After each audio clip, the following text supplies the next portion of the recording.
بسم اللہ الرحمن الرحیم۔ السلام علیکم ناظرین، فدا دل ہوں اور آپ ڈیلی میدان دیکھ رہے ہیں۔ پاکستان کی سیاسی تاریخ کا ایک بہت بڑا فیصلہ الیکشن کمیشن آف پاکستان نے کیا ہے۔ پاکستان تحریک انصاف سے اس کا انتخابی نشان بلہ یعنی بیٹ جو ہے وہ واپس لے لیا گیا ہے۔ آپ کو یاد ہے ناظرین کہ الیکشن کمیشن نے یہ حکم جاری کیا تھا 23 نومبر کو، تحریک انصاف کو بتایا تھا کہ آپ 20 دنوں کے اندر اندر انٹرا پارٹی الیکشن کرائیں، اور پھر 2 دسمبر کو پشاور میں ایک جگہ پہ یہ پروگرام بنایا گیا اور پھر اعلان کیا گیا پاکستان تحریک انصاف کے الیکشن کمشنر کی طرف سے کہ تمام عہدیدار جو ہیں وہ بلا مقابلہ منتخب ہو گئے ہیں۔ بیرسٹر گوہر علی خان نئے چیئرمین پاکستان تحریک انصاف بلا مقابلہ ان کا انتخاب ہوا، اور اسی طرح جنرل سیکرٹری کا انتخاب بھی جو ہے عمر ایوب کو جنرل سیکرٹری بنایا گیا پاکستان تحریک انصاف کا۔ کل پشاور ہائی کورٹ نے ایک فیصلہ دیا تھا مختصر سا کہ الیکشن کمیشن انتخابی نشان کے حوالے سے جلد از جلد فیصلہ سنا دے، اور آج الیکشن کمیشن آف پاکستان کا اجلاس ہوا چیف الیکشن کمشنر کی صدارت میں۔ 5 رکنی یہ کمیشن بیٹا اور اس نے یہ فیصلہ کیا کہ پاکستان تحریک انصاف کے پاس بلے کا نشان نہیں رہے گا، اور یہ خدشات ظاہر کیے تھے چیئرمین پی ٹی آئی گوہر علی خان نے۔ باقاعدہ جو دوسرے امیدوار ہیں یا پاکستان تحریک انصاف کے عہدیدار ہیں یا جو رہنما ہیں، انہوں نے بھی ان خدشات کا اظہار کیا تھا کہ پاکستان تحریک انصاف کے ساتھ یہ کیا جا سکتا ہے۔ خیبر پختونخوا میں یہ نعرہ بہت مشہور تھا کہ ٹولو غلولا یو سو باڑے، ٹولو غلولا یو سو باڑے، یعنی تمام چوروں کے لیے ایک بلہ ہی کافی ہے۔ اب یہ نعرہ پاکستان تحریک انصاف کے پاس نہیں رہے گا۔ اپیل میں جائے گی تحریک انصاف، اور کیا تحریک انصاف کو یہ بلے کا نشان جو ہے وہ واپس مل سکے گا یا نہیں، لیکن فی الوقت جو ہے تبصرے یہی کیے جا رہے ہیں کہ جس لیول پلینگ فیلڈ کی بات ہو رہی ہے، کم از کم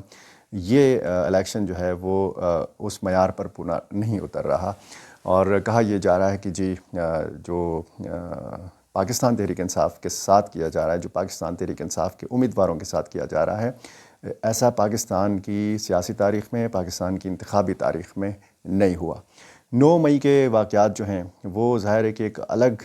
چیز ہے، اور بہت سارے مقدمات اسی حوالے سے پاکستان تحریک انصاف کے لوگوں پر قائم ہیں، لیکن یہ جس طریقے سے اب کیا جا رہا ہے تحریک انصاف کے ساتھ، تو ایک عام جو ووٹر ہے اس کی رائے بدلنے کے لیے بھی اس قسم کے اقدامات جو ہیں یہ کافی ہیں۔ اگر پہلے کسی نے پی ٹی آئی کو ووٹ نہیں دینا تھا تو اب وہ بھی سوچنے پر مجبور ہے کہ یہ پاکستان تحریک انصاف کے ساتھ اصل میں ہو کیا رہا ہے۔ قوانین اور پھر الیکشن کمیشن اور پھر عدلیہ اور پھر ظاہر ہے کہ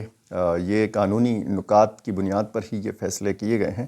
لیکن جس طریقے سے پولیس کے ذریعے کیا جا رہا ہے پاکستان تحریک انصاف کے ساتھ، یہ کم از کم انصاف نہیں ہے، یہ کم از کم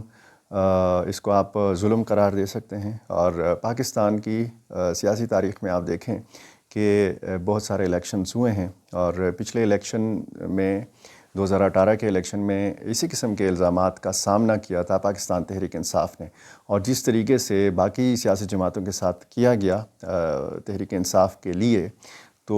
اس پر بھی اس دور میں بہت سارے تبصرے ہوئے، اور وہ تبصرے اور وہ تجزیے آج تک جاری ہیں، اور یہ کہا جا رہا ہے کہ جی اس وقت عمران خان صاحب کو سلیکٹ کیا گیا، ان کا انتخاب اصل میں نہیں ہوا تھا۔ آر ٹی ایس کے حوالے سے بہت ساری باتیں کی گئی تھیں، اور پہلے سے یہ بتا دیا گیا تھا کہ جی آپ نے اگر ووٹ دینا ہے تو تبدیلی کے لیے دینا ہے۔ وہ تبدیلی بھی قوم نے دیکھ لی، اور پھر اس وقت جو تبدیلی ہے وہ بھی قوم دیکھ رہی ہے کہ کس طریقے سے پاکستان تحریک انصاف کے ساتھ کیا جا رہا ہے۔ مولانا فضل الرحمان نے ایک بہت خوبصورت بات کی تھی، پشاور میں ہی کی تھی، کہ یہ کیسے ہو سکتا ہے کہ میرا حریف جو ہے وہ جیل میں ہو، اس کے ہاتھ بندھے ہوئے ہوں، اور میں اس کے خلاف بات کروں یا اس کے ساتھ مقابلہ کروں۔ اگر کوئی میرا حریف ہے تو اس کو میدان میں ہونا چاہیے، اور اس کے ہاتھ اور پاؤں کھلے ہونے چاہیے۔ یہ بہت ہی بڑی بات تھی، اور اگر سیاسی جماعتوں نے مقابلہ کرنا ہے تو پھر ظاہر ہے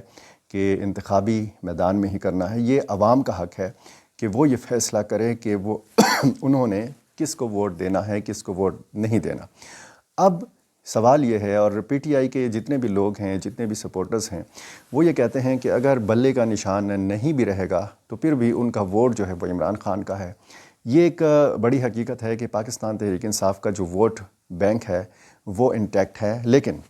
پیمانہ جو ہے یہ صرف سوشل میڈیا نہیں ہے، پیمانہ صرف یہ بات کرنا نہیں ہے، پیمانہ پولنگ والا دن ہے۔ جب پولنگ ہوگی، جب بیلٹ باکس کے اندر سے ووٹ برآمد ہوں گے تو تب یہ فیصلہ ہوگا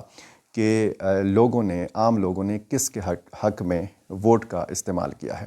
اگر پولنگ سے پہلے ہی اس قسم کے اقدامات ہوں اور ایک سیاسی جماعت کے لوگ جو ہیں وہ شکوہ کرتے پائے جائیں، وہ گلہ کرتے پائے جائیں کہ ہمارے ساتھ جو ہو رہا ہے وہ انصاف نہیں ہو رہا،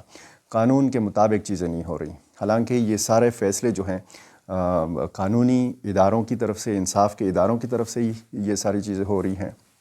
تو جس طرح پاکستان میں پولیٹیکل انجینئرنگ ہوتی رہی ہے، آج اسی قسم کی انجینئرنگ کی شکار ہیں پاکستان تحریک انصاف، اور ماضی میں پاکستان تحریک انصاف کے لیے بھی یہی کیا گیا۔ یہ پاکستان کی پارلیمانی اور سیاسی اور انتخابی تاریخ کی مثالیں ہیں۔ کبھی ایک سیاسی جماعت کو مثال بنایا جاتا ہے، کبھی دوسری سیاسی جماعت کو مثال بنایا جاتا ہے، کبھی ایک سیاسی لیڈر کو نشان عبرت بنایا جاتا ہے، کبھی دوسرے سیاسی لیڈر کو نشان عبرت بنایا جاتا ہے۔ یہ ساری چیزیں پاکستان میں ہو رہی ہیں، اور پاکستان کے حوالے سے جب میں ان دنوں چونکہ افغانستان کے حوالے سے زیادہ بات کرتا ہوں، اور افغان میڈیا پہ جو بات زیادہ ہو رہی ہے وہ یہ ہے کہ پاکستان میں بے ثباتی ہے۔ پاکستان کے حوالے سے کہا جاتا ہے کہ جی یہاں پر ہم بات کس سے کریں، یہاں پہ تو کوئی مستقل حکومت نہیں ہے، یہاں پہ تو کوئی مستقل وزیر اعظم نہیں ہے۔ اور یہ بھی بڑی دلچسپ بات ہے کہ پچھلے 6 سالوں میں 6 وزیر اعظم تبدیل ہوئے ہیں پاکستان کے، اور پچھلے 6 سالوں میں 2 آرمی چیف جو ہیں وہ بدلے ہیں۔ 5 سال جنرل باجوہ آرمی چیف رہے، اور پچھلے 12-13 مہینوں سے، یعنی 1 سال سے جنرل عاصم منیر صاحب جو ہیں وہ آرمی چیف ہیں۔ تو پاکستان میں یہ جو غیر یقینی کی صورتحال ہے، یہ اقتصادی جو ہماری ایک صورتحال ہے اس پر بھی اثر انداز ہوتی ہے، ہماری جو سیکیورٹی کے معاملات ہیں ان پر بھی یہ ساری چیزیں اثر انداز ہوتی ہیں، کیونکہ اگر ایک مستقل حکومت نہیں ہے، اگر ایک مستقل پالیسی نہیں ہے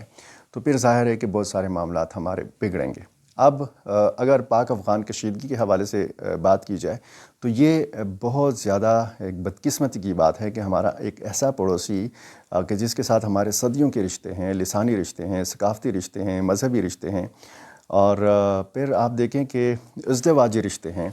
تو یہ رشتے جو ہیں یہ کافی حد تک متاثر ہوئے ہیں، اور پاک افغان جو حکومتیں ہیں ان کے مابین سخت کشیدگی ہے۔ اس وقت آپ کہہ سکتے ہیں کہ افغانستان کو چاروں طرف سے گھیرا گیا ہے۔ ایک تو ان کو اندرونی دباؤ کا سامنا ہے، اور پھر بیرونی دباؤ کا بھی سامنا ہے۔ اقوام متحدہ میں جو کچھ ہو رہا ہے افغانستان کے حوالے سے، اس پر بھی افغان حکومت کی ظاہر ہے کہ نظر ہے، لیکن افغانستان کی جو اصل حکومت ہے وہ کابل کے اندر نہیں ہے۔ افغانستان کی اصل حکومت قندھار میں ہے، اور قندھار کی جو قیادت ہے اس کو بھی ادراک ہے، اس کو بھی اس چیز کی سمجھ ہے کہ افغان طالبان کو دباؤ کا سامنا ہے، اس دباؤ سے کیسے نکالنا ہے۔ اس لیے مولانا فضل الرحمان کو کابل کے دورے کی دعوت دی گئی ہے۔ اب دیکھنا اب یہ ہے کہ صورتحال کس جانب جائے گی۔ پاکستان میں جو ایک سیاسی ماحول بنایا گیا ہے، رد عمل پاکستان تحریک انصاف کا کیا ہوگا، اور پاک افغان کشیدگی کو کیسے ختم کیا جا سکتا ہے۔ اگر پاکستان کے اندر خود بے یقینی کی صورتحال ہوگی، اگر ایک قسم کا آپ دیکھیں کہ ہنگامی صورتحال ہوگی، لوگ مطمئن نہیں ہوں گے، سیاسی کارکن مطمئن نہیں ہوں گے، لیول پلینگ فیلڈ نہیں ہوگا، تو پھر استحکام کیسے آئے گا، سیاسی استحکام کیسے آئے گا، اور پھر اقتصادی استحکام کیسے آئے گا، اور پھر ہمارے سیکیورٹی کے معاملات کیسے مستحکم ہوں گے، کیسے ٹھیک ہوں گے۔ اگر پاکستان کے اندر الیکشن ہوتے ہیں تو پھر بہت سارے لوگ کہتے ہیں کہ جی الیکشن کے بعد بہت سارے معاملات جو ہیں وہ ٹھیک ہو جائیں گے، لیکن جس طریقے سے ماحول بن رہا ہے تو ایسا لگ رہا ہے کہ خدا نخواستہ الیکشن کے بعد افراتفری جو ہے پاکستان میں مزید بڑھے گی۔ بہت شکریہ۔